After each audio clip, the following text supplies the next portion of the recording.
वंदे मातरम। पिला माने समस्ते घरे अछ? केमिति अछ? भल अछ ना? भगवान को कृपारु समस्ते भलरे थाओ।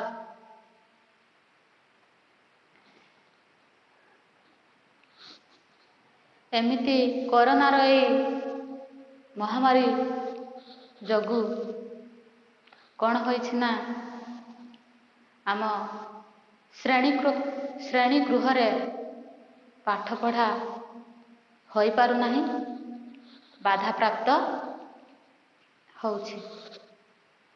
ସେଥିପାଇଁ ଆମେ କ'ଣ କରିଥିଲେ ନା ଗତ ବର୍ଷ 9ଟା ଆକାରରେ ତୁମମାନଙ୍କୁ ଶିକ୍ଷାଦାନ କରେଇଥିଲୁ। ଏ ବର୍ଷ ଆମେ ଅନଲାଇନ୍ ବା ଯାନ୍ତ୍ରିକ ଉପାୟରେ ଶିକ୍ଷା ଦଉଛୁ। ଯାନ୍ତ୍ରିକ ଉପାୟରେ ଯେହେତୁ ଶିକ୍ଷା ଆମେ ଦଉଛୁ, କେତେ ପ୍ରତିଶତ ସଫଳ ହୋଇପାରିବୁ ତାହା ତ ଆମେ କହିପାରିବୁ ନାହିଁ, କିନ୍ତୁ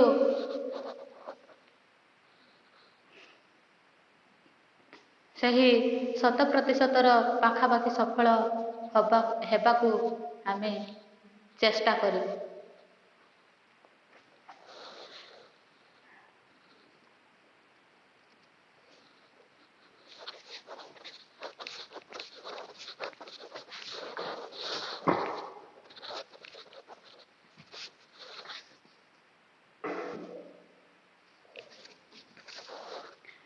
पिला माने आमे आज पंचम श्रेणीर आम समाज पुस्तक रे थिबा गोटे विषय को प्रथम पाठटी को आज आमे पढ़िबा। ताहले आस पिला माने एबे मु वर्तमान तुम मानक गोटे जिनिस देखैबी, सेटा देखिकी तुम माने कहिब, मु जो जो प्रश्न पचारिबी सही प्रश्न गुड़िकर उत्तर दब। ताहले पिला माने एटा को तुम माने देखि पारुछ, पूर्वरु एटा को तुम माने देखिथिलो कि? निश्चित रूप से तुम्हें देखिथिबो बा देखि नथिबो, ताहले एटा को तुम्हें आज देख देखिलो। एटा को कौन कहा जाए? एटा को ग्लोब कहा जाए। कौन? ग्लोब।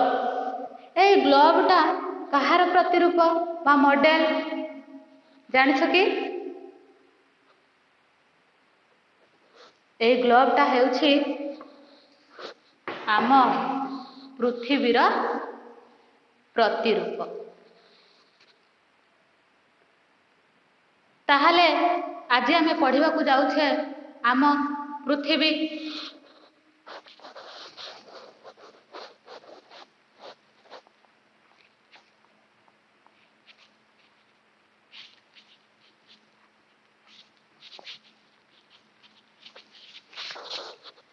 अच्छा पिला माने मनरे एबे प्रश्न आसुथिबो, आम पृथ्वी को एही ग्लोब सहित काहेकि तुलना करा जायछि? पृथ्वी हेउछि आमर बहुत विशाल, जहाँकि एक समय रे तार समग्र अंश को देखिबा केबे संभव नहीं। सेथिपाई पृथ्वीर एही प्रतिरूप बा ग्लोब को निया जायछि, पृथ्वीर समग्र अंश को एक समय रे देखि पारिबा बोली। अच्छा पिला माने कहिले देखि, आमे पृथ्वीर भितरे वास करू ना ऊपरे वास करू? निश्चित रूप से आमे पृथ्वीर ऊपरे वास करू। से ऊपरी भागरे कौन कौन सबू अच्छी? स्थल भाग, जल भाग अच्छी, वृक्ष लता नदी झरणा सागर महासागर देश महादेश ए सबू मध्य अच्छी। ଏସବୁକୁ ଏକ ସମୟରେ ଆମେ କ'ଣ କରିବା ନା ଏଇ ଗ୍ଲୋବ ମାଧ୍ୟମରେ ଦେଖିପାରିବା। ସେଥିପାଇଁ ଏଇ ଗ୍ଲୋବକୁ ପୃଥିବୀର ଏକ ପ୍ରତିରୂପ ଭାବରେ ନିଆଯାଇଛି। ତାହେଲେ ଆମ ପୃଥିବୀ ହେଉଛି ସୌର ଜଗତର ତୃତୀୟ ଗ୍ରହ। ଆମର ଗୋଟିଏ ସୌର ଜଗତ ଅଛି। ଏହି ସୌର ଜଗତର ପୃଥିବୀ ହେଉଛି ତୃତୀୟ ଗ୍ରହ ଆଉ ପଞ୍ଚମ ବୃହତ୍ତମ ଗ୍ରହ। ଏହି ଗ୍ରହରେ ଜୀବଜଗତ ସୃଷ୍ଟି ହୋଇପାରିଛି, ଯାହାକି ଅନ୍ୟ ଗ୍ରହରେ ଏହା ସମ୍ଭବ ହୋଇ ନାହିଁ। ଏହାକୁ ମଧ୍ୟ ନୀଳ ଗ୍ରହ, ବିଶ୍ୱ, ସଂସାର ବୋଲି କୁହାଯାଏ। ସୌର ଜଗତରେ ସୂର୍ଯ୍ୟଙ୍କ ଠାରୁ ଯେଉଁ କ୍ରମାନ୍ୱୟରେ 8ଟି ଗ୍ରହ ଅଛନ୍ତି, ପୃଥିବୀ ସେଠି ତୃତୀୟ ନମ୍ବର ସ୍ଥାନରେ ଅଛି ବୋଲି ପୃଥିବୀକୁ ତୃତୀୟ ଗ୍ରହ କୁହାଯାଉଛି। ମନେକର ଏମିତି ସୂର୍ଯ୍ୟ ରହିଲେ,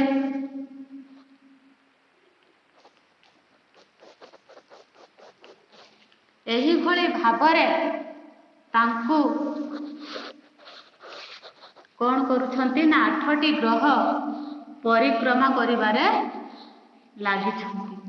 ଏହିଭଳି ଭାବରେ ଏଠି ଗୋଟିଏ ଗ୍ରହ ରହିଲେ, ଏଠି ଗୋଟିଏ ଗ୍ରହ ରହିଲେ, ଏଠି ମଧ୍ୟ ଗ୍ରହ ରହିଲେ, ଏଠି ରହିଲେ, ଏଠି ରହିଲେ, ଏଠି ରହିଲେ, ଏହିଭଳି ଭାବରେ 8ଟି ଗ୍ରହ କ'ଣ କରିଛନ୍ତି ନା ସଜେଇ ହୋଇ ସୂର୍ଯ୍ୟଙ୍କ ଚାରିପଟରେ ବୁଲୁଛନ୍ତି।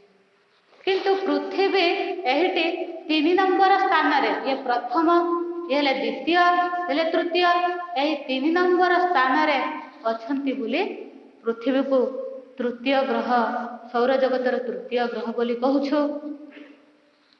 ଆଉ କ'ଣ ନା ଏହା ପଞ୍ଚମ ବୃହତ୍ତମ ଗ୍ରହ।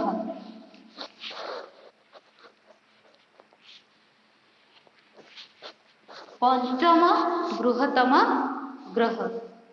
ପ୍ରଥମ ବୃହତ୍ତମ ଗ୍ରହ ହେଲେ ବୃହସ୍ପତି, ତାପରେ ହେଲେ ଶନି, ତାପରେ ୟୁରେନ୍ସ, ତାପରେ ନେପଚୁନ, ତାପରେ ହେଲେ ଆମ ପୃଥିବୀ। ପୃଥିବୀ ପଞ୍ଚମ ବୃହତ୍ତମ ଗ୍ରହ ଭାବରେ ଅଛନ୍ତି। ତାପରେ କହିଲି ଯେ ପୃଥିବୀକୁ ନୀଳ ଗ୍ରହ କୁହାଯାଏ। ମନରେ ପ୍ରଶ୍ନ ଆସିବ, ପୃଥିବୀକୁ ନୀଳ ଗ୍ରହ କାହିଁକି କୁହାଯାଏ? ନା ପିଲାମାନେ, ତୁମେ ଜାଣିଛ କି ଆମର এই ପୃଥିବୀରେ ଅଧିକ ଭାଗ ଜଳ ଅଛି ଆଉ କମ ଭାଗ ସ୍ଥଳ। 3 ଭାଗ ଜଳ, 1 ଭାଗ ସ୍ଥଳ। এই ଯେଉଁ ଅଧିକ ପରିମାଣରେ ଜଳରାଶିଟା ପୃଥିବୀରେ ରହିଲା, ଏହି ଜଳରାଶିଟା ମହାଶୂନ୍ୟରୁ ପୃଥିବୀ ଗୋଟିଏ ନୀଳ ଜଳରାଶି ବହୁତ ପରିମାଣରେ ଥିବା ଯୋଗୁଁ ମହାଶୂନ୍ୟରୁ ପୃଥିବୀ ଗ୍ରହଟା ଗୋଟିଏ ନୀଳ ଗ୍ରହ ଭଳି ଦୃଶ୍ୟମାନ ହେଉଛି। ସେଥିପାଇଁ ଏହାକୁ ଆମେ ନୀଳ ଗ୍ରହ ବୋଲି କହୁ। ତାହେଲେ ପୃଥିବୀକୁ ଆମେ ନୀଳ ଗ୍ରହ, ସଂସାର ଆଉ ବିଶ୍ୱ ବୋଲି କହିଥାଉ।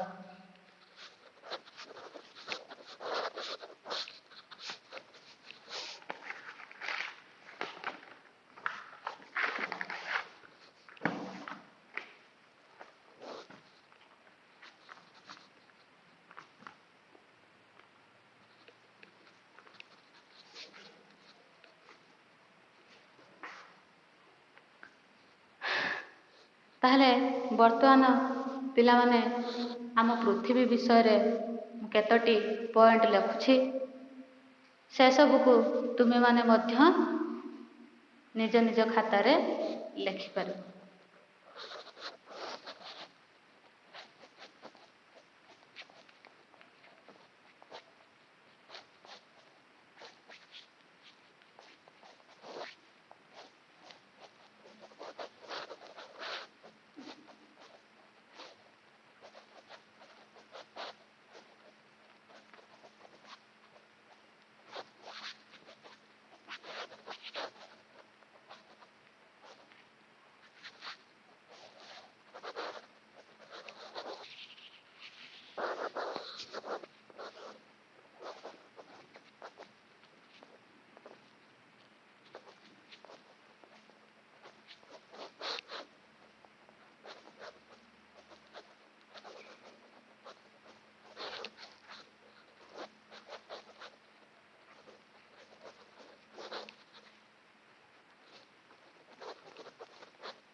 ପିଲାମାନେ ଦେଖିଲ,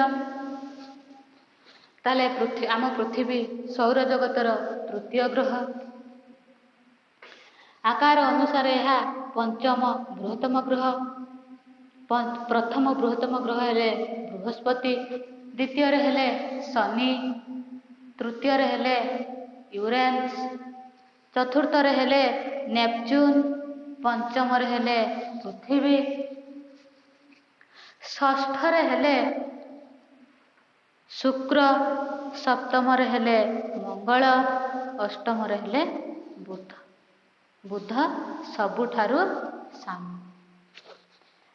ପିଲାମାନେ ଏବେ ମନକୁ ପ୍ରଶ୍ନ ଆସୁଥିବ, ଆମ ପୃଥିବୀ କିଭଳି ଭାବରେ ଗଠନ ହେଲା ବା ଗଠିତ ହେଲା।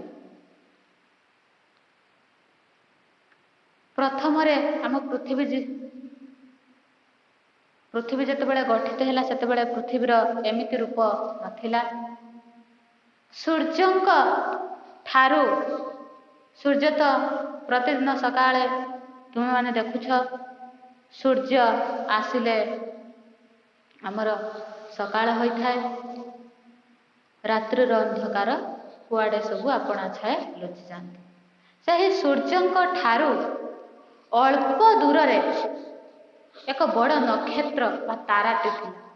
ସେ ତାରାଟି କ'ଣ ହେଲା ନା ହଠାତ୍ କିନା କ'ଣ ହେଲା, ଫାଟିଗଲା। ଫାଟିଯାଇ ଖଣ୍ଡ ବିଖଣ୍ଡିତ ହୋଇଗଲା। ଖଣ୍ଡ ବିଖଣ୍ଡିତ ହୋଇ କ'ଣ କଲେ ନା ସୂର୍ଯ୍ୟଙ୍କ ଚାରିପଟରେ ବୁଲିବାକୁ ଲାଗିଲେ। ମନେକର ଏଇଟା ସୂର୍ଯ୍ୟ, ସେ ଫାଟିଗଲା ପରେ ସୂର୍ଯ୍ୟଙ୍କୁ ଏମିତି କ'ଣ କଲେ ନା ଚାରିପଟରେ ବୁଲିବାକୁ ଲାଗିଲେ। ଏହି ପ୍ରତ୍ୟେକ ଖଣ୍ଡ ପ୍ରଥମେ କିଭଳି ଭାବରେ ଥିଲା ନା ଉତ୍ତପ୍ତ ବାଷ୍ପୀୟ ଆକାରରେ ଥିଲା।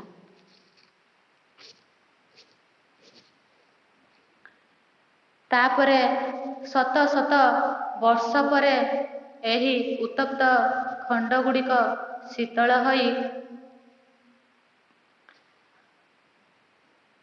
ଉତ୍ତପ୍ତ ତରଳ ପଦାର୍ଥରେ ପରିଣତ ହେଲା। ତାପରେ ଶୀତଳ ହୋଇ କଠିନ ଆକାର ଧାରଣ କଲା।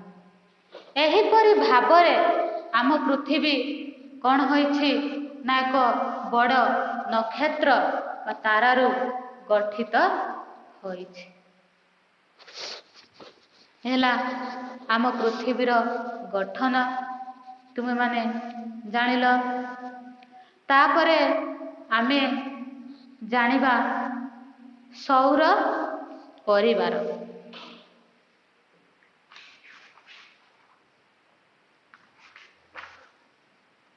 କ'ଣ ଜାଣିବା ନା ସୌର ପରିବାର। ସୌର ଅର୍ଥ କ'ଣ? ସୌର ଅର୍ଥ ସୂର୍ଯ୍ୟ।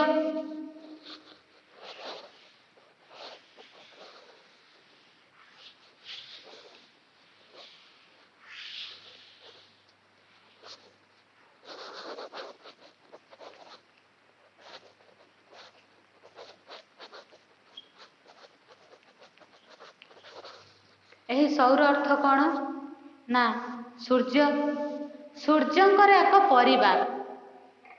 ଆଚ୍ଛା ପିଲାମାନେ, ଆମ ସମସ୍ତଙ୍କର ଗୋଟିଏ ଗୋଟିଏ ପରିବାର ଅଛି ନା? ନିଶ୍ଚିତ ଭାବରେ ଅଛି, କାରଣ ଆମେ ସମସ୍ତେ ଗୋଟିଏ ଗୋଟିଏ ପରିବାରରୁ ଆସିଛୁ, ପରିବାରରେ ରହୁଛୁ। ସେହି ପରିବାରରେ କିଏ କିଏ ଅଛନ୍ତି ନା ଆମର ପରିବାରରେ ବାପା, ମା, ଭାଇ, ଭଉଣୀ, ଦାଦା, ଖୁଡ଼ୀ, ଜେଜେମା, ଜେଜେବାପା, ଏମାନେ ସମସ୍ତେ ଅଛନ୍ତି। ଏଇମାନଙ୍କୁ ନେଇ ଆମର ପରିବାରଟି ଗଠିତ। ଆମ ପରିବାରର ମୁଖ୍ୟ କିଏ ନା ଆମ ପରିବାରରେ ଯିଏ ହେଲେ ବଡ଼, ସମସ୍ତ ଦାୟିତ୍ୱ ବୁଝନ୍ତି ଜେଜେବାପା ବା ବାପା। ସେମାନେ ହେଲେ ଆମ ପରିବାରର ମୁଖ୍ୟ।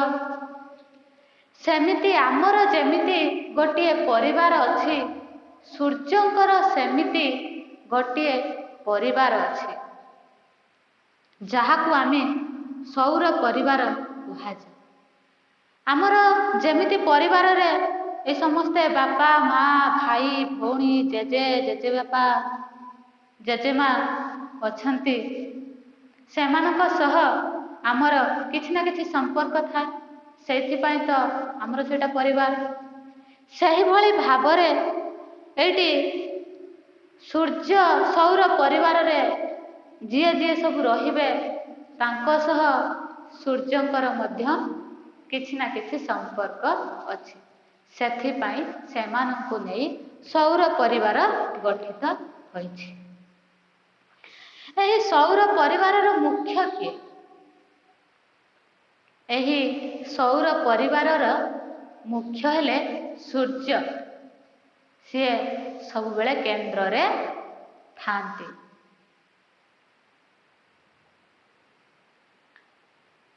ଏହି ସୂର୍ଯ୍ୟ ସମେତ 8ଟି ଗ୍ରହ, ଉପଗ୍ରହ, ଗ୍ରହାଣୁପୁଞ୍ଜ, ଉଲ୍କା, ଧୂମକେତୁ ମାନଙ୍କୁ ନେଇ ସୌର ପରିବାରଟି ଗଠିତ ହୋଇଛି। ଏଇ ସୂର୍ଯ୍ୟ ଜାଣିଲେ ଯେ ସୌର ପରିବାରର ମୁଖ୍ୟ, ଏଇମାନଙ୍କୁ ନେଇ ସୌର ପରିବାର ଗଠିତ ହୋଇଛି।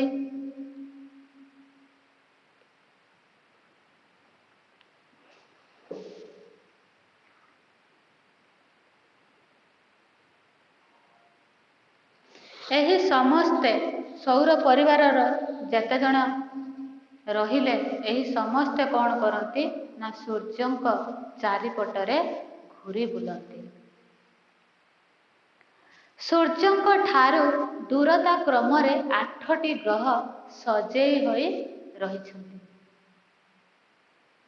ସେହି ଗ୍ରହ ଗୁଡ଼ିକର ନାମ ହେଲା ବୁଧ, ଶୁକ୍ର, ପୃଥିବୀ, ମଙ୍ଗଳ, ବୃହସ୍ପତି, ଶନି, ୟୁରେନସ୍,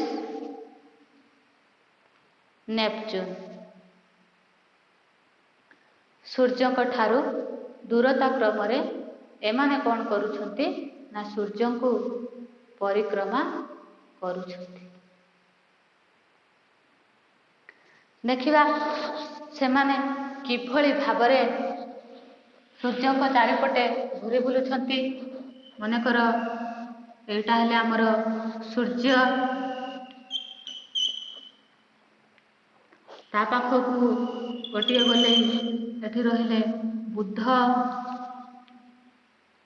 ତାପରେ ଏମିତି ଗୋଟିଏ ଗଲେ ଇଏ ରହିଲେ ଶୁକ୍ର, ତାପରେ ଏମିତି ପୃଥିବୀ,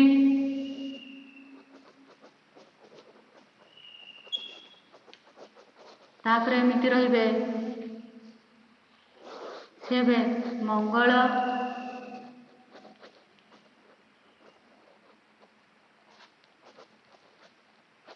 ତାପରେ ଯିଏ ଏମିତି ରହିବେ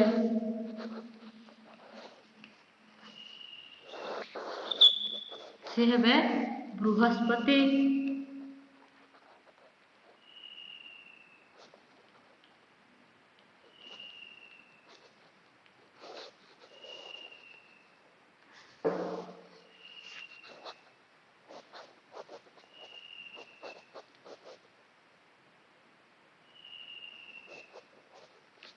ଏହିଭଳି ଭାବରେ 8ଟି ଗ୍ରହ ସୂର୍ଯ୍ୟଙ୍କୁ କ'ଣ କରୁଛନ୍ତି ନା ପରିକ୍ରମା କରି ଅଛନ୍ତି। ସୂର୍ଯ୍ୟ ରହିଲେ କେନ୍ଦ୍ରରେ, ସେଥିପାଇଁ ସୂର୍ଯ୍ୟ ହେଲେ ମୁଖ୍ୟ। ଏହି 8ଟି ଗ୍ରହ ସୂର୍ଯ୍ୟଙ୍କୁ ଯେତେବେଳେ ପରିକ୍ରମା କରନ୍ତି, ସେତେବେଳେ ସେମାନେ କ'ଣ ଗୋଟିଏ ପଥରେ ପରିକ୍ରମା କରନ୍ତି? ନା, ସେମାନେ ସମସ୍ତେ ଗୋଟିଏ ପଥରେ ପରିକ୍ରମା କରନ୍ତି ନାହିଁ। ସେମାନେ ସମସ୍ତେ ଭିନ୍ନ ଭିନ୍ନ ପଥରେ ସୂର୍ଯ୍ୟଙ୍କ ଚାରିପଟେ ବୁଲନ୍ତି। ସେଇ ଗ୍ରହ ଗୁଡ଼ିକ ଏଇ ଯେଉଁ ପଥରେ ବୁଲିଲେ, ଏଇ ପଥ ଚାରିପଟେ ଯେଉଁ ବୁଲିଲେ, ଏହାକୁ କ'ଣ କୁହାଯାଏ ନା କକ୍ଷପଥ। ସୂର୍ଯ୍ୟଙ୍କ ଚାରିପଟରେ ଗ୍ରହ ଗୁଡ଼ିକ ଯେଉଁ ପଥରେ ଘୁରି ବୁଲନ୍ତି, ସେହି ପଥକୁ ଆମେ କକ୍ଷପଥ କହିଥାଉ। ଏହି କକ୍ଷପଥର ଆକାର କେମିତି ନା ଅଣ୍ଡାକୃତି ପରି। ଏହି କକ୍ଷପଥର ଆକାର ହେଲା ଅଣ୍ଡାକୃତି ପରି। ଅଣ୍ଡାକୃତି ପଥରେ ସେମାନେ ସୂର୍ଯ୍ୟଙ୍କ ଚତୁଃପାର୍ଶ୍ୱରେ ଘୁରି ବୁଲୁଛନ୍ତି।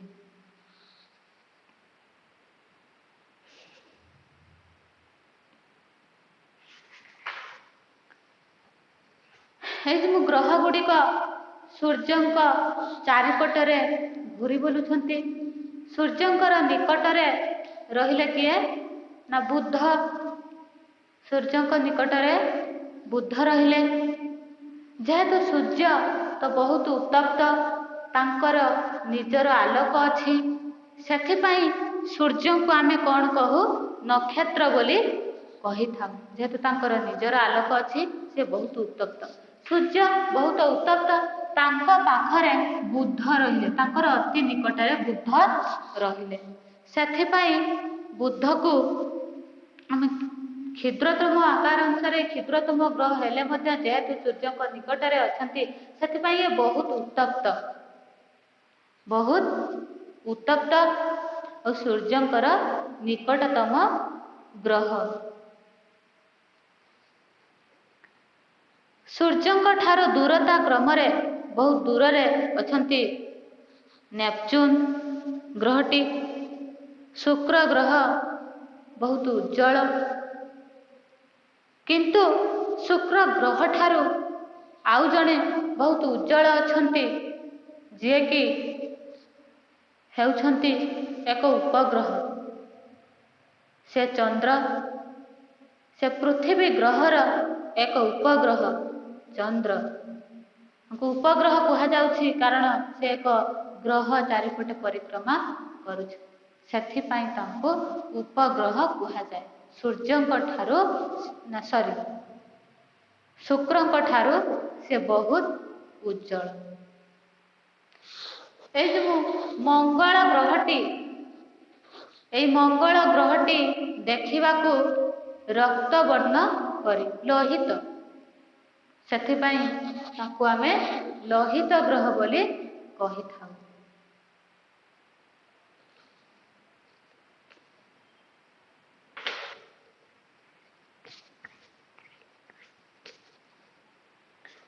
ପିଲାମାନେ ଏବେ ସୌର ପରିବାର ବିଷୟରେ ଆଲୋଚନା କଲେ। ଏବେ ଆସେ ସେଇ ସୌର ପରିବାର ବିଷୟରେ କିଛି ପଏଣ୍ଟ ଲେଖିବା। ସେଗୁଡ଼ିକୁ ମଧ୍ୟ ତୁମେ ତୁମ ଖାତାରେ ଲେଖିବ।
ପିଲାମାନେ ଲେଖିଲ ନା?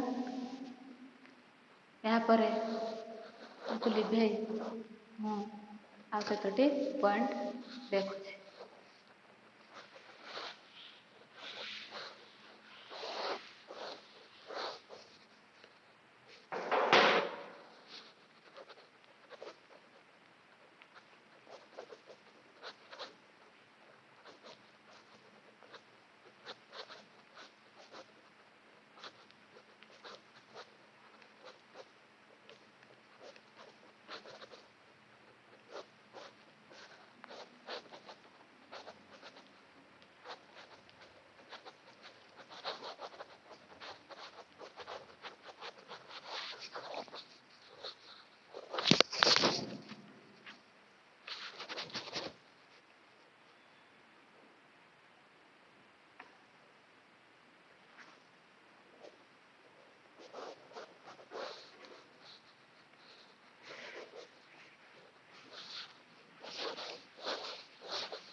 ପିଲାମାନେ ଏଗୁଡ଼ିକୁ ଲେଖିନିଅ। ତାପରେ ଆମେ ଆଜି ଜାଣିବା କୁଆଁ ତାରା ବା ପ୍ରଭାତୀ ତାରା କାହାକୁ କହୁ। ଶୀତ ଦିନରେ ସୂର୍ଯ୍ୟ ଉଦୟ ପୂର୍ବରୁ ପୂର୍ବ ଆକାଶରେ ଏକ ଗ୍ରହ ଦେଖାଯାଆନ୍ତି। ସେହି ଗ୍ରହଟି ହେଉଛନ୍ତି ଶୁକ୍ର। ତାହାକୁ ଆମେ କୁଆଁ ତାରା ବା ପ୍ରଭାତୀ ତାରା ଭାବରେ କହିଥାଉ। ତାପରେ ସଞ୍ଜୁଆ ତାରା ବା ସନ୍ଧ୍ୟା ତାରା ଖରାଦିନେ କ'ଣ ହୁଏ ନା ପଶ୍ଚିମ ଆକାଶରେ ଏକ ଉଜ୍ଜ୍ୱଳତମ ଗ୍ରହ ଦେଖାଯାଆନ୍ତି ସନ୍ଧ୍ୟା ସମୟରେ। ତାହାକୁ ଆମେ ସନ୍ଧ୍ୟା ତାରା ବା ସଞ୍ଜୁଆ ତାରା ଭାବରେ ଜାଣିଛୁ। ସେହି ଗ୍ରହଟି ମଧ୍ୟ ହେଉଛନ୍ତି ଶୁକ୍ର ଗ୍ରହ। ପିଲାମାନେ ଆଜି ଆମେ ଏତିକି ପଢ଼ିବା। ପରବର୍ତ୍ତୀ କ୍ଲାସରେ ଆମେ ଆଉ ଆଗକୁ ପଢ଼ିବା। ହେଲେ ପିଲାମାନେ ତୁମ ସମସ୍ତଙ୍କୁ ବହୁତ ବହୁତ ଧନ୍ୟବାଦ। ଗଡ୍ ବ୍ଲେସ୍ ୟୁ। ପରବର୍ତ୍ତୀ ସମୟରେ ଦେଖା ହବା।